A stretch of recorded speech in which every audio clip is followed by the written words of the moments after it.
Ashama harka fuunee daawwattoota hordoftoota Feesbuukii biiftuu gadaa goobanaarraa amma yaada xiqqoo tokko yuutuubii irra isinii ka'a.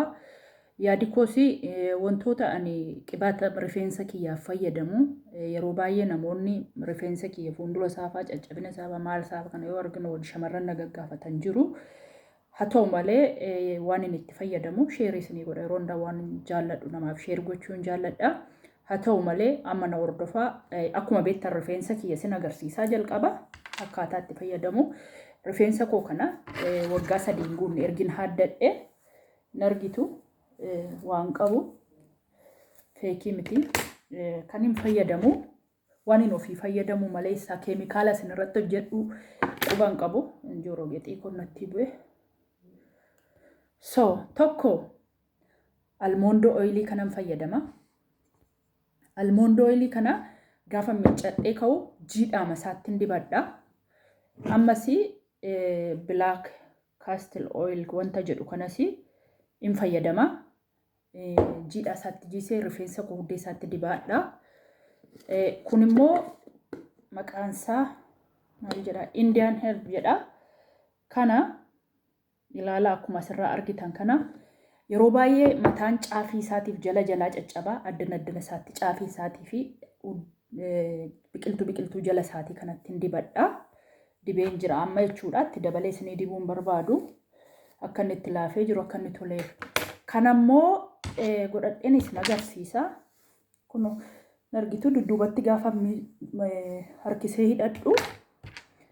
Kun akka godhee gaafa hidhadhu. Dudduubatti gaafa hidhu. Kunoo kanan argitu. Isinitti mul'ata. Kana xiqqoo ishee akkasittiin fuudhee caccabaaf haaxuu yeroo baay'ee fuula iddoo dhiqannuu fi bishaan yoo itti bubu'ee addana jalaa hin caccabaa akkas gootanii gaafa ba'uuf jettan iddoo tokko deemuu diddan baaqee akkasiitiin dudduubatti qabdanii ciibsitu jechuudha. Hin argitu kan itti bareedentanii ta'u jechuudha. Akkasitti yoo fayyadamtanii rifeensi keessan baay'ee bareedaas ni ta'a.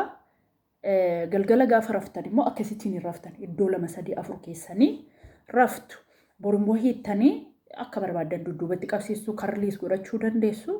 Haala kanaan mataan koo akkuma argitan waggaa 3 tongootiin akkasittiin bareedee na guddataa jira.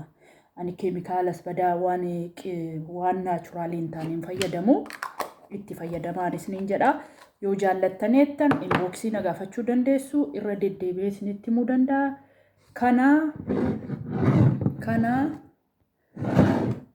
Kana dibadhachuudha. Kun sadan baay'ee mataadhaaf bareedaa godha. Mataa koo akkuma argitan baay'ee bareedee itti tolee dheerataa jira jechuudha. Yoo xinnaate gara ji'a 3 dibataan jira jechuudha. Kun akkuma keessa argitan fixeera almoondo oilii kana. Kunillee baay'ee fixeera akkasin argitan dibadha. Kunis kana baay'ee minyaadhas xixinneessanii fayyadama jechuudha. Kana yoo jaallattanii YouTube irratti kan rifeensa keessan fayyadu kan bifa adda addaatiin qopheessuu hin danda'a. Koomentiidhaan, laayikiidhaan YouTube koo walii hiruudhaan waliin gaadhaan isiniin jedha. Yeroo gaarii qabaadhaa nagaatti naa tura.